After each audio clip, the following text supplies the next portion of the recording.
मैं डॉक्टर रमेश शुक्ला एक बार आपका फिर से स्वागत करता हूं आपके अपने YouTube channel the Lucknow study station पर। और आज आपसे बात करेंगे संख्यात्मक योग्यता यानी मैथ के कुछ महत्वपूर्ण प्रश्न, और ये प्रश्न संबंधित होंगे एवरेज से। और दूसरा इम्पोर्टेंट पॉइंट ये कि जो ये एवरेज यानी औसत चैप्टर से संबंधित प्रश्न हैं वो आपके यूपीएसआई ऑनलाइन परीक्षा 2016-17 में पूछे गए प्रश्न हैं, इसलिए इन प्रश्नों को आप इम्पोर्टेंसी ज़्यादा दीजिए। इससे आगे आने वाली परीक्षाओं का जो परीक्षाएं हैं उनमें प्रश्नों का प्रारूप क्या होगा, फॉर्मेट क्या होगा, इसको समझने में थोड़ी सी आसानी होगी और सुविधा मिलेगी। इससे पहले मैं 33 क्वेश्चन इस चैप्टर से करा चुका हूं और उसके 4 वीडियो लेक्चर अपलोड हैं, आप उसको देखिए। ये 5वां क्लास आपका होगा जिसमें 34 से लेकर के और कुछ इंपॉर्टेंट क्वेश्चन कराएंगे। तो ये पहला सवाल आपके सामने लिखा हुआ है, एक कक्षा में 18 लड़कियां एवं शेष लड़के हैं। कक्षा में सभी लड़कियों की औसत ऊंचाई 144 सेंटीमीटर है जबकि लड़कों की औसत ऊंचाई 150 सेंटीमीटर है। कक्षा में सभी छात्रों की, जिसमें गर्ल्स एंड बॉयज़ दोनों इंक्लूड हैं, इनकी एवरेज ऊंचाई 148 सेंटीमीटर है। यदि कक्षा में सभी लड़कों का औसत वजन 50 केजी है तो कक्षा के सभी लड़कों का कुल भार बताना है। सारे ऑप्शन दिए हुए हैं और ऑप्शन जो है वो किलोग्राम में है। अच्छा, अब सवाल ये उठता है कि इस सवाल को हम करेंगे कैसे और किस तरह से आंसर देंगे, ये चीज़ इंपॉर्टेंट है। आप एक चीज़ को ध्यान में रखिएगा कि कोई भी मैथ का सवाल हो, XYZ किसी भी चैप्टर का हो, उनमें 3 बिंदुओं पर विचार करिए। क्योंकि जिन बच्चों का मैथ ग्रुप नहीं रहा, जिन्होंने एकेडमिक कैरियर में मैथ नहीं पढ़ी है, उनके सामने ऐसी कंडीशन आ जाती है कि हम सवाल को कहाँ से पिकअप करें, किस तरह से शुरू करें। तो मैथ के क्वेश्चन में 3 बातें ध्यान रखिएगा। पहला पॉइंट ये कि आपसे क्या पूछा गया है, पहला पॉइंट ये कि आपसे क्या पूछा गया है, और दूसरा पॉइंट ये कि जो पूछा गया है उसको फाइंड आउट करने के लिए न्यूनतम रिक्वायरमेंट किस चीज़ की है, आवश्यकता किस चीज़ की है, और तीसरा पॉइंट ये कि ये जो आवश्यकता है ये कहाँ से पूरी होगी। इस सवाल में देखिए आपसे पूछा गया है कक्षा के सभी लड़कों का कुल भार क्या है। तो कक्षा के सभी लड़कों का अगर आपको कुल भार बताना है तो यहाँ पे 2 चीज़ों की रिक्वायरमेंट हो रही है, एक औसत की और दूसरी लड़कों की संख्या की। औसत और दूसरी लड़कों की संख्या की, यहाँ से हम कुल भार निकाल लेंगे। औसत हमें मालूम है कि जो लड़के हैं उनका 50 केजी औसत है, लेकिन हमें संख्या नहीं मालूम है। अब इम्पोर्टेंट ये नहीं है कि लड़कों का कुल वजन क्या है, इम्पोर्टेंट ये है कि लड़कों की संख्या क्या है। अच्छा, अब लड़कों की संख्या को फाइंड आउट कैसे करेंगे। यहाँ पे जो गर्ल्स हैं इंडिपेंडेंट, उनका एवरेज वेट 144 है ऊंचाई, और अगर यहाँ पे बॉयज़ को देखा जाए तो इंडिपेंडेंट जो उनकी ऊंचाई है 150 सेंटीमीटर है, but overall girls and boys both are, दोनों की ऊंचाई जो देखी जाए वो 148 सेंटीमीटर है। तो यहाँ से लड़के और लड़कियों की संख्या में रेशियो निकाला जा सकता है, और वो निकालेंगे एलिगेशन मेथड से। आप देखिए कैसे, इधर आप गर्ल्स लिख लीजिए, इधर बॉयज़ लिख लीजिए। जो गर्ल्स की एवरेज ऊंचाई है 144 सेंटीमीटर है और जो बॉयज़ की है वो 150 सेंटीमीटर है, ये हो गया। अच्छा, ओवरऑल सभी बच्चों की 148 सेंटीमीटर है। राइट से घटाकर लेफ्ट में लिख लीजिए, लेफ्ट से घटाकर राइट में। इन दोनों का अंतर 2 हो गया और इन दोनों का अंतर 4 हो गया। ये मात्रा अनुपात निकलता है, यानी 1-2 का संबंध हो गया लड़के लड़कियों की संख्या में। तो यहाँ पे लड़कियाँ 18 हैं, नीचे आप 1 रखेंगे और यहाँ 2 रखेंगे, 36 बॉयज आ जाएंगे। ये आ गई लड़कों की संख्या 36 है। अब 36 यहाँ पे उठाकर रख देंगे, 36 पंचे 180 होता है, आंसर आ जाएगा 1800, यानी जो लड़कों का कुल भार है वो 1800 किलोग्राम है। आइए नेक्स्ट क्वेश्चन पर। और नेक्स्ट क्वेश्चन 35 नंबर, आप देखिए काफ़ी अच्छा सा सवाल है। 4 व्यक्तियों ए, बी, सी एवं डी में विभाजित लाभ की राशि निम्नानुसार है। बी को 3 हिस्से मिलते हैं, डी को 7 हिस्से मिलते हैं, सी को बी एवं डी की संयुक्त राशि का औसत मिलता है, और ए को बी के हिस्से का 2/3 मिलता है। यदि बी का हिस्सा सी के हिस्से से 324 रुपये कम हो तो ए और डी के हिस्सों का योग क्या है। तो यहाँ पे सबसे पहली चीज़ है ये आपसे सवाल में एग्जामिनर चाह रहा है कि ABCD चारों के जो हिस्से हैं लाभ के, उसमें आप रेशियो क्रिएट कर दीजिए, और जैसे ही आप रेशियो क्रिएट कर देंगे तो इजी वे में आप आंसर दे सकते हैं, डिस्ट्रीब्यूट कर सकते हैं, है ना। तो आप सबसे पहले देखेंगे कि ये इस तरह से हम लिख लेते हैं इजी लगने के लिए कि ये चारों व्यक्ति हैं ABCD। तो चार व्यक्ति ABCD में विभाजित लाभ की राशि निम्नानुसार है। चलिए ठीक है, देखता हूँ क्या है। P को 3 हिस्से मिलते हैं, D को 7 हिस्से मिलते हैं। चलिए B को 3 हिस्से मिलते हैं और D को 7 हिस्से मिलते हैं, ये हो गया। B को 3 हिस्से मिलते हैं और D को 7 हिस्से मिलते हैं, हमने लिख दिया। B को 3 हिस्से, D को 7 हिस्से मिलते। C को B एवं D की संयुक्त राशि का औसत मिलता है, तो B और D की संयुक्त राशि 10 है और इसका औसत 5 हो जाएगा, तो ये C का 5 हो गया। उसके बाद कह रहे हैं कि A को B के हिस्से का 2/3 मिलता है, तो A को B का 2/3 मिलेगा, तो 3 का 2/3 करेंगे, 3 3 कट जाएगा, क्या मिलेगा? 2 मिलेगा। यानी इनको मिलने वाली राशि के बीच जो रिलेशन है वो 2, 3, 5 एंड 7 का हो गया। अब ये कहा जा रहा है कि यदि B का हिस्सा C के हिस्से से 324 रुपये कम हो, तो B का हिस्सा C के हिस्से से 324 रुपये कम है, इसका अनुपातिक अंतर है 2। और अब आपसे पूछा जा रहा है कि AD के हिस्सों का योग क्या होगा, तो AD का मतलब हो गया अनुपातिक योग 9, 7 और 2 9। इसे आप कैलकुलेट कर दीजिए, 2 एकम 2 हो गया, और यहाँ पे 2 छंग 12 और 2 दूना 4, 9 दूनी 18 के 8 हो गया, और 9 छक 54 और एक ये 55 के 5 हो गया, कैरी हुआ 5, 9 एकम 9, 5 14, 1458 रुपये इसका करेक्ट आंसर आ जाएगा। आपका बी ऑप्शन सही होगा। तो क्लियर हो गया होगा। रेशियो जैसे ही क्रिएट करेंगे, और बहुत ही सिंपल से निर्देश दिए थे, आप रेशियो आसानी से बना सकते हैं, बस एक दूसरे से कंपैरिजन करना था। आइए अगले सवाल पर। ये आपके सामने अगला क्वेश्चन लिखा हुआ है 36 नंबर। एक लड़के ने ABCDE और F नामक 6 पुस्तकें क्रमशः 111 रुपये, 95 रुपये, 50 रुपये, 125 रुपये, 75 रुपये और X रुपये की लागत पर खरीदा। एक लड़के ने 6 पुस्तकें जिनके नाम हैं ABCDEF और इन्हें क्रमशः इतने इतने रुपये में खरीदा। अगर इन पुस्तकों की लागत B, C और D की औसत लागत से 6 रुपये अधिक हो तो X का मान क्या है? अगर ये देखिए, यहाँ से सवाल बहुत ही इम्पोर्टेंट है, ध्यान से सुनिएगा। अगर इन पुस्तकों की औसत लागत, किन पुस्तकों की बात की जा रही है? सभी 6 पुस्तकों की। इन सभी 6 पुस्तकों की औसत लागत BCD यानी इन 3 पुस्तकों की औसत लागत से 6 रुपये अधिक हो तो X का मान क्या है? मतलब छठी पुस्तक यानी पुस्तक F की वैल्यू क्या है? और चारों ऑप्शन रुपए में दिए हुए हैं। अच्छा, आप ध्यान से देखिए, इस सवाल की जो हम शुरुआत करेंगे वो यहाँ से करेंगे। BCD की औसत लागत से 6 रुपये अधिक है सभी पुस्तकों की लागत। इन सभी पुस्तकों की जो औसत लागत है वो BCD की औसत लागत से 6 रुपये अधिक है। तो हम सभी पुस्तकों की लागत निकालने के लिए पहले BCD की औसत लागत निकालेंगे। तो BCD का मतलब आपका क्या हो गया? 95 और 50 और 125। अगर आप इसे ऐड करेंगे तो ये हो जाएगा 270, और 270 अगर 3 पुस्तकें हैं तो डिवाइड करेंगे तो इनका औसत 90 आ गया, लेकिन आपका 6 ज़्यादा है तो सभी 6 पुस्तकों का औसत 96 रुपये हो गया। इतना काम आपको करना पड़ेगा। मैं डिटेल में बता रहा हूँ इसलिए कि आपको एक एक स्टेप समझ में आ जाए। अगर इन सभी 6 पुस्तकों का औसत पता करना है तो पहले BCD का औसत पता करिए और फिर उसमें 6 जोड़कर उन 6 का औसत आप बता सकते हैं। तो BCD का टोटल योग 270 था, बटा 3 कर दिया तो 90 रुपये एवरेज आ गया। 6 रुपये उनका ज़्यादा है तो 96 हो गया। अब ये 96 रुपये सभी पुस्तकों का योग हो गया, तो ये 96 इंटू 6 कुल वैल्यू हो गई सभी 6 पुस्तक की।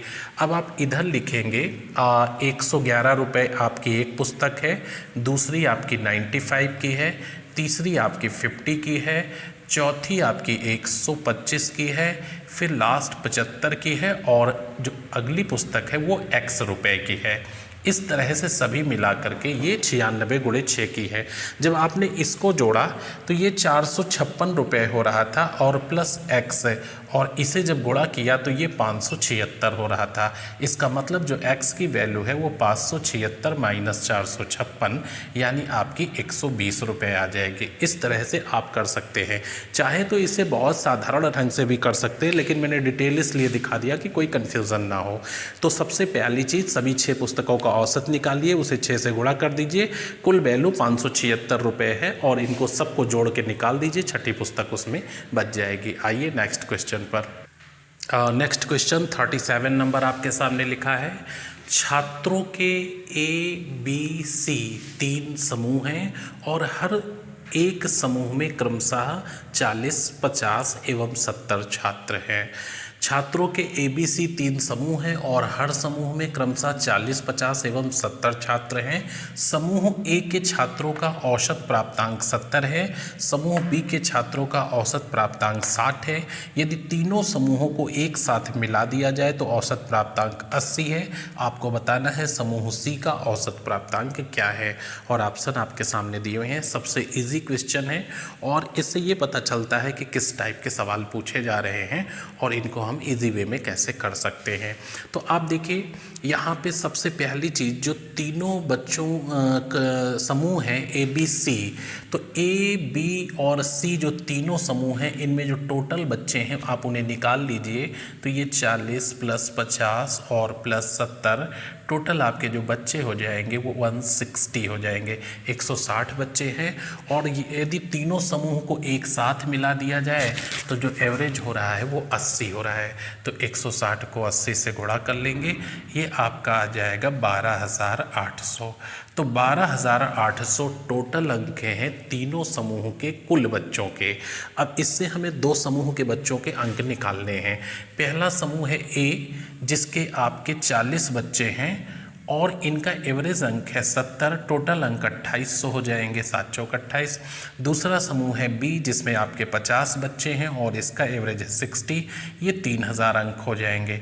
यानी ये टोटल आपके जो अंक हो गए ये 5800 हो गए, 5800, और 12800 से जब इसे आप घटा देंगे तो ये बच जाएगा 7000। 7000 अंक हैं और ये 70 बच्चों में डिस्ट्रीब्यूट होंगे, क्योंकि सेक्शन C में 70 बच्चे थे। तो एवरेज क्या हो जाएगा, आपका जवाब होगा 100, यानी B आंसर सही है। आप ध्यान से इसे देख लीजिएगा और कैलकुलेशन है, बाकी ना इसमें कुछ ऐसा नहीं है कि जो कठिन हो या टेक्निकल हो। आइए नेक्स्ट क्वेश्चन पर। क्वेश्चन नंबर 38 आपके सामने लिखा हुआ है, 38 नंबर। एक परिवार का वर्ष के पहले 3 महीनों में मासिक औसत खर्च 720 रुपये था, अगले 4 महीनों में औसत खर्च 695 रुपये और अंतिम 5 महीनों में औसत खर्च 732 रुपये था। यदि पूरे वर्ष में परिवार की बचत 1632 रुपये हो तो आपको बताना है कि इस परिवार की औसत आमदनी क्या है। तो एक चीज़ हमेशा ध्यान रखिएगा कि जो आय होती है यानी आमदनी होती है, इसमें 2 चीज़ें यहाँ से इंक्लूड हो जाएंगी और वो है व्यय प्लस बचत। यानी जो पैसा उन्होंने खर्च कर दिया है पूरे साल में और जो बचत की है, दोनों को मिला करके जनरेट होगी उसकी इनकम। और जो भी साल भर की इनकम होगी अगर उसे 12 से डिवाइड कर देंगे तो औसत मासिक इनकम निकल आएगी। तो पहले हम जनरेट करते हैं इसकी टोटल इनकम क्या है। तो आप देखेंगे कि पहले 3 महीने तक, फर्स्ट 3 मंथ तक उसको 720 रुपये मिलते हैं, तो ये टोटल 2160 रुपये हो जाएंगे। उसके बाद नेक्स्ट 4 मंथ, अगले 4 महीने के लिए जो उसे पैसा मिलता है वो कितना है, 695 रुपये। तो 695 रुपये अगर आप इसे गुणा करेंगे तो ये आपका कितना हो जाएगा, 7 चौक 28 यानी 2780 रुपये हो जाएगा। ये हो गया। अच्छा, उसके बाद अगले लास्ट 5 मंथ तक है ना, ये 4 3 7 5 12, इसमें 732 रुपये उसे मिलते हैं, तो ये हो जाएगा आपका 3660 रुपये। इतना हो गया, ये आपका उसका टोटल साल का खर्च हो गया। और उसकी जो सेविंग है ना, उसकी जो बचत है वो आपकी है। ये तीनों खर्च हैं, हमने आपको बताया कि व्यय और बचत मिलाकर के इनकम होती है। तो ये साल भर का व्यय हो गया और ये बचत उसकी कितनी है, 1632 रुपये। तो 1632 रुपये बचत है। अब इसे अगर टोटल आप जोड़ लेंगे यानी पूरे साल का जो खर्च था और बचत जोड़ लेंगे तो 10,232 रुपये हो जाएगी, है ना, 10,232 रुपये। अब ये 12 महीने में इतना पैसा उसने कमाया था, तो इसको क्या करेंगे, 10,232 को हम डिवाइड कर देते हैं 12 से।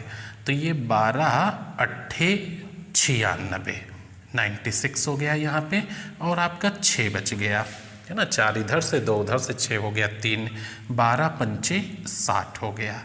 उसके बाद आपका क्या बच गया, 3 बच गया, और ये क्या हो गया आपका 2 उतार लेंगे हम यहाँ पे, तो 12 दूनी 24 हो गया। 12 दूनी 24 के बाद यहाँ पे आपका बच जाएगा, इधर लिख लेता हूँ, 12 में से 4 गया तो ये 8 हो जाएगा। तो ये 12 छंग 72 और फिर 12 छंग 72, 852.66, 852.66 रुपये आएगा, और जिसका सही आंसर होगा ए ऑप्शन 853 रुपये। ये सबसे नियरेस्ट आंसर है, तो 853 आप लगाएंगे। 852.66 रुपये आया था और ये पूछा गया सवाल है, उचित आंसर इसका जो होगा वो 853 रुपये होगा, क्योंकि वैल्यू अगर 0.5 से एबव जाती है तो राउंड फिगर का मतलब है ऊपर वाली राशि, और अगर वैल्यू हमारी 0.5 से नीचे रहती, सपोज ये 852.33 रहता, तो हम आंसर इसका फिर 852 देते। राउंड फिगर का मतलब ये होता है कि 0.5 से वैल्यू अगर कम तो 1 रुपये हटा देंगे, और अगर 0.5 से ऊपर है तो 1 जोड़ लेंगे। तो आपका उचित आंसर 853 होगा। आइए नेक्स्ट क्वेश्चन पर। ये आज का लास्ट सवाल है इस वीडियो का, और छठा सवाल होगा। छोटे वीडियो बनाऊंगा कि ताकि आप थोड़ी देर में उसे देख लें और उस पर अमल कर पाएँ। ये 39 नंबर क्वेश्चन है और बहुत ही इंटरेस्टिंग क्वेश्चन है। आज का सबसे अच्छा सा सवाल है, और इसको करने का मैं आपको सबसे इजी वे बताऊंगा। आप भी ट्राई करिएगा, और किस तरह से आप करते हैं इस प्रश्न को वो कमेंट में लिखेगा। हाँ, एक चीज़ और, इसके बाद एक सवाल मैं आपको दूंगा जो इस परीक्षा का प्रश्न नहीं है, यूपीएससी में नहीं पूछा गया था, वो मैं आपको अपने आप से एक क्वेश्चन दे रहा हूँ, उसका आंसर आप करके हमें कमेंट बॉक्स में बताइएगा कि क्या होगा। आप उसे सॉल्व करिएगा और सॉल्व करके उसका आंसर लिखिएगा। तो इस क्वेश्चन को देखिए, पिता, माँ एवं बेटे समेत एक परिवार की औसत आयु 38 ईयर है, फुल स्टॉप। 5 वर्ष पहले पिता की उम्र माता की उम्र से 25% अधिक थी, और माँ बेटे की आयु का अंतर 31 साल था। यदि आज बेटे और पिता की आयु का अंतर 41 ईयर है, तो वर्तमान में पिता की उम्र क्या है। काफ़ी अच्छा सा सवाल है, और आप इसको देखिएगा। एक चीज़ और, जहाँ पे जिस जगह भी ये सवाल लगा होगा वो काफ़ी लेंदी मैटर से लगाया होगा, लेकिन मैं आपको सबसे ईजी वे बताता हूँ। एक चीज़ आप हमेशा ध्यान रखिएगा कि किसी भी 2 व्यक्तियों की, कोई भी 2 व्यक्ति ले लीजिए, उनकी आयु का अंतर कभी नहीं बदलता है। जैसे आप या आपके भाई की आयु में जो है अगर 3 साल का अंतर है, तो ये 3 साल का अंतर ताउम्र बना रहेगा। अगर जब आप 21 के थे तो वो 24 के थे, जब आप 31 के हुए तब वो 34 के हो गए, यानी डिफरेंस नहीं चेंज होगा। आयु का योग बदलेगा, आयु का गुणनफल बदलेगा, आयु का रेशियो बदलेगा, लेकिन ये अंतर कभी नहीं बदलेगा। तो यहाँ से एक क्लू हमें मिल गया कि आज बेटे और पिता की आयु का अंतर 41 साल है, दैट टाइम भी 5 साल पहले भी 41 साल ही डिफरेंस था। अब आप देखिए, इस प्रश्न का आंसर मैं बहुत ही इजी वे में बताता हूँ। पिता, माँ और बेटे समेत एक परिवार की औसत आयु 38 वर्ष है, यानी आज की डेट में जो कुल आयु है इसे आप गुणा कर देंगे और ये हो जाएगी 114 वर्ष, राइट। 114 वर्ष। पिता, माँ एवं बेटे समेत एक परिवार की औसत आयु 38 वर्ष है, इसका मतलब कुल आयु गुणे 3 114 वर्ष। 5 वर्ष पहले इन तीनों की आयु क्या थी, सीधा सा देखते हैं कि 5 साल पहले इन तीनों की आयु क्या थी। तो 5 गुणे 3 यानी 15 हम इससे घटा देते हैं। 5 साल पहले जो इन तीनों की आयु थी वो ओनली 99 ईयर थी, 5 वर्ष पहले, है ना। 5 तिहाई 15, 5 साल सब छोटे रहे। 5 वर्ष पहले जो इन तीनों की आयु थी वो 99 ईयर रही। अच्छा, अब एक बड़ा इंपॉर्टेंट सा पॉइंट आपको बताता हूँ कि माँ बेटे से 31 साल बड़ी है, माँ बेटे से 31 साल बड़ी है और पिता बेटे से 41 साल बड़ा है। माँ बेटे से 31 साल बड़ी है और पिता बेटे से 41 साल बड़ा हुआ है। अभी आप देखिए इस 99 में क्या है, इस बात को समझने में थोड़ा सा डीप आप ध्यान देने की ज़रूरत है। आप देखिए पिता प्लस आपका बेटा, पिता, माँ और ये बेटा, इन तीनों को मिलाकर के जो एज है वो 99 है, वो 99 है। अब आप देखिए पिता 41 साल बड़ा है किससे, बेटे से। तो अगर हम यहाँ से 41 माइनस कर दें तो ये बेटे वाली उम्र बच जाएगी, क्योंकि पिता का मतलब है बेटा प्लस 41 और माँ का मतलब है बेटा प्लस 31। तो 31 और 41 यानी अगर 72 निकाल दें तो बेटा बेटा बेटा तीनों बेटा बच जाएंगे। यानी माँ ज़्यादा है बेटे से 31 साल, तो हमने 31 बाहर कर दिया तो ये बेटे जैसी उम्र हो गई, और यहाँ से 41 बाहर कर दिया तो ये भी बेटे जैसी उम्र हो गई। तो 99 से हमने 72 घटा दिया और यहाँ पे बच गया 27, 1 2 3, अब 3 बेटे जैसी उम्र हो गई, यानी 9 साल का बेटा हमारा 9 साल का हो गया। तो अब हम क्या करेंगे, 99 से 9, यहाँ देख लीजिए 99 से हम 9 निकाल देंगे तो इसके बाद आ गई 90 वर्ष। तो बेटा 9 साल का है, एकदम क्लियर हो गए, बेटा 9 ईयर का है। अब 90 में पिता की उम्र 25% माँ से ज़्यादा है, अगर माँ 100% है तो पिता 125% है, दोनों में संबंध जो है वो 5-4 का है। अब 90 बटा आप रखेंगे क्या, अनुपातिक योग 5 4 9, पिता की चाहिए, पिता 50 साल का है। 5 साल पहले पिता 50 साल का था और आज जो पिता की उम्र है वो 55 वर्ष है, ये इसका सही आंसर होगा। और आज की डेट में जो माँ की उम्र है वो 40 में आप 5 जोड़ दीजिए तो 45 ईयर हो जाएगी। और अगर आज बच्चे की उम्र पूछेंगे तो 9 5 14 वर्ष का है, तो आज बच्चा 14 वर्ष का है, माँ 45 वर्ष की है और पिता 55 वर्ष का है। काफ़ी अच्छा सवाल था और आप इसको ये वाली चीज़ें बहुत ध्यान से देखिएगा, जो ये पॉइंट मैं आपको बता रहा हूँ इसको गौर से देखिएगा। अगर ये बात समझ में आ गए तो बड़ी इंटरेस्टिंग आपको लगेगा और इजी वे में इसका आंसर कर सकते हैं। तो वो आइए आपको लास्ट क्वेश्चन बता देता हूँ जिसका आंसर आपको कमेंट में लिखना है। आप कमेंट में लिख करके बताइएगा और आप किस तरह के मैथ में सवाल पढ़ना चाहते हैं, क्या पढ़ना चाहते हैं उसको भी लिखिएगा। अगर कहीं कोई मिस्टेक होता है तो उसको भी हमें नोट करके बताइएगा कमेंट में। आइए देखिए क्वेश्चन, ये आपके सामने एग्जाम्पल लिखा हुआ है, उधर 6 सवाल आपने किए हैं और उनको ध्यान से देखिएगा। जो छठा सवाल है उसको बहुत अच्छे से समझिएगा, बहुत ही इंपॉर्टेंट और अच्छा क्वेश्चन है। और ये एक क्वेश्चन लिखा हुआ है एग्जाम्पल करके, 4 संख्याओं का औसत 5वीं संख्या के 3 गुना के बराबर है यदि सभी पांचों संख्याओं का औसत 85.8 हो तो 5वीं संख्या का वर्ग क्या होगा। और 4 ऑप्शन दिए हैं, इसका आंसर आप हमें कमेंट में लिखकर बताइएगा। तो नेक्स्ट वीडियो में और सवालों के साथ आपसे मिलते हैं, तब तक के लिए बहुत सारी शुभकामनाएं।